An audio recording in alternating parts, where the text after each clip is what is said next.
President Indre Asiye Lumumba, President of the Comparative Education Societies,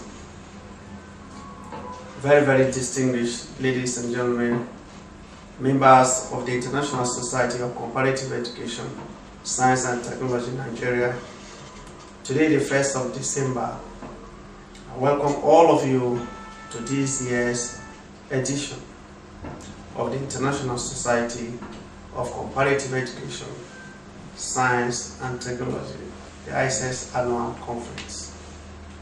This year's theme is Reinterpreting Educational, Scientific and Technological Success for a COVID and Post-COVID World. The International Society of Comparative Education, Science and Technology in Nigeria has come a long way. We started in 2014, and by 2015 we were able to fully register with the World Council of Comparative Education Societies. Since 2014, we have been publishing world-class comparative education and technology journal.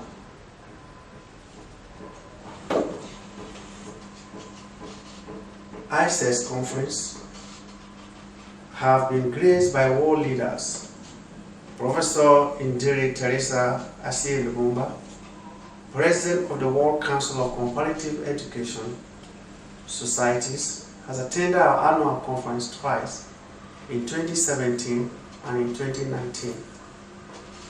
Nigerian governors, ministers, ambassadors, senators, honorable members of the House of Representatives, political leaders, opinion leaders, and university administrators have also attended our conferences. Our journal has attracted researchers and academics around the world.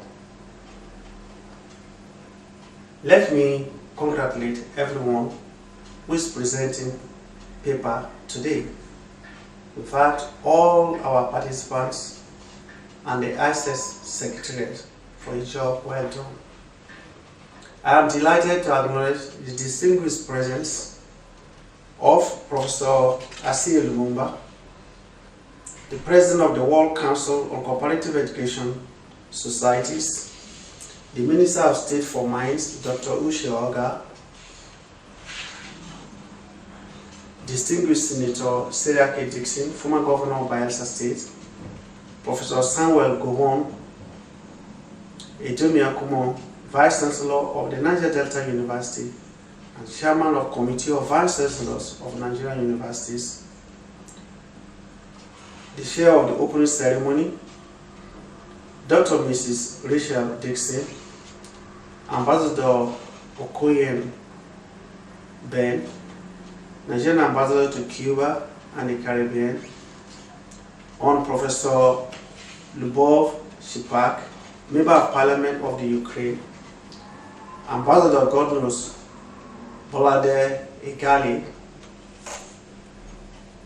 COVID-19 had made it impossible for us to meet physically in this year 2021. However, we hope to meet physically by next year 2022. It is therefore my suggestion that at the AGM we elect a committee to pilot the affairs of this organization for 1 year. The AGM will start immediately after the opening ceremony.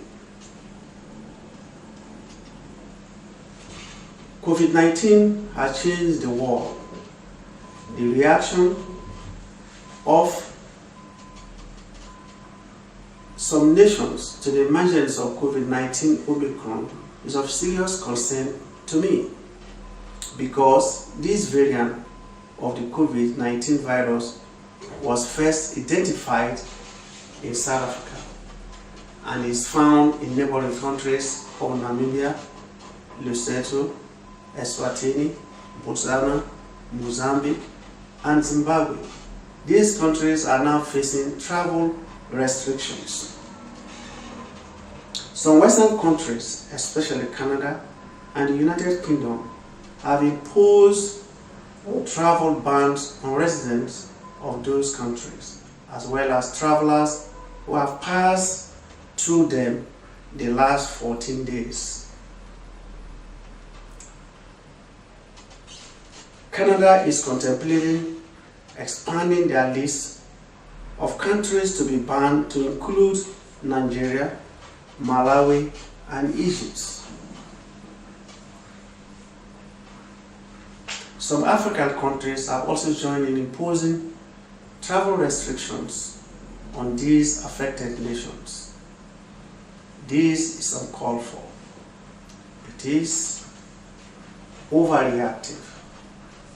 It is not in that spirit that we want the world to look at COVID-19 and its aftermath, destruction of lives.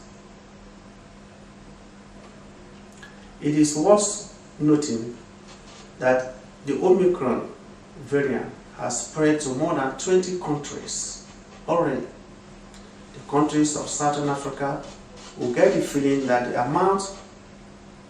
the ban amounts to unfair treatment, especially when similar impacted countries outside the region are not included in the restrictions.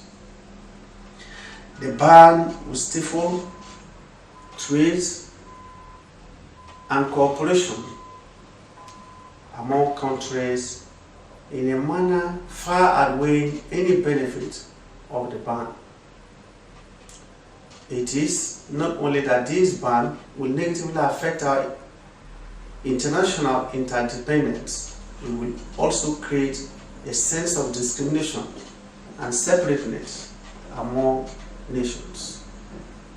In this regard, World Health Organization, the WHO, has also cautioned against travel restrictions and instead asked countries to take measured approach in their efforts to tackle it.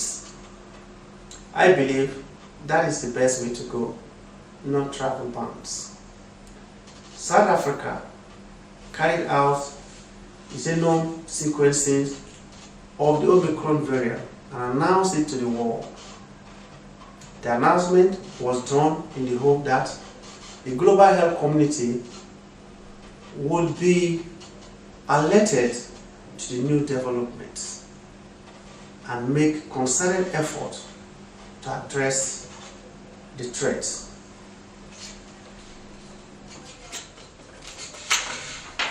But instead of cooperation, South Africa is banned. The country will be discouraged from sharing such information in the future. And it will discourage many other countries from doing so in the future. The ban is a measure looking like shutting the door against cooperation on the pandemic. Travel ban, therefore, appears not to be the right approach to solving the problem. We can impose some restrictions in the form of stiffer quarantine and isolation measures, but to ban just huge populations from traveling to some countries is unlikely to be effective gains against the fight against the coronavirus. The solution lies in making vaccines available in sufficient quantities for every person everywhere to have the opportunity to get fully vaccinated. We must do away, yes, I believe, especially in Africa, with these mundane beliefs that the vaccine is manufactured to punish Africa, or these conspiracy theories that hinder development and progress. We must do away with this kind of mentality and thinking and get every one of us vaccinated. In order to bring about technological self-sufficiency in Nigeria, especially in combating public health challenges of this nation, I had moved a motion on the floor of the House of Representatives in May 2020 on the need to set up a 15 billion naira coronavirus emergency fund for Nigerian universities and tertiary institutions. It was my belief then that Nigeria must be counted among countries that are doing research in this pandemic period to find solution to this virus. The idea was to fund research towards the development and production of vaccines by these institutions. This is one of the most deliberate legislative measures on COVID-19 in Nigeria. It is worthy of note that the President of Nigeria, Muhammadu Buhari, acted on it at the time and even recently charged Nigerian universities to take steps towards developing COVID-19 vaccines. Nations may advise their citizens on the Omicron risks in certain territories and how to take precautionary measures, but to ban outrightly, we still believe that it is unnecessary, uncalled for, and amount to discrimination, especially as these nations ban are in Africa. The evidence on the transmissibility and virulence of Omicron is still the subject of scientific interrogation, even though the WHO has described it as a variant of concern. The evidence on the ground does not give credence to the ban. The South African doctor who discovered the variant has said that the patients treated did not need to be hospitalized because the symptoms were mild. Also, the European Center for Disease Prevention and Control has said that the case of Omicron confirmed in 10 European Union countries were mild and sometimes without symptoms. In the face of this evidence, the reaction of some countries to the variant is rather unwarranted. I therefore call on all nations to rethink the idea of shutting their borders and rather seek stronger cooperation with all other nations in the efforts to overcome the pandemic. No nation can really isolate itself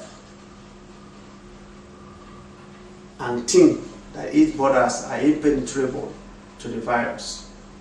We face the same challenges. We must fight this battle together. We must understand that the world is a global village. We must join our hands together.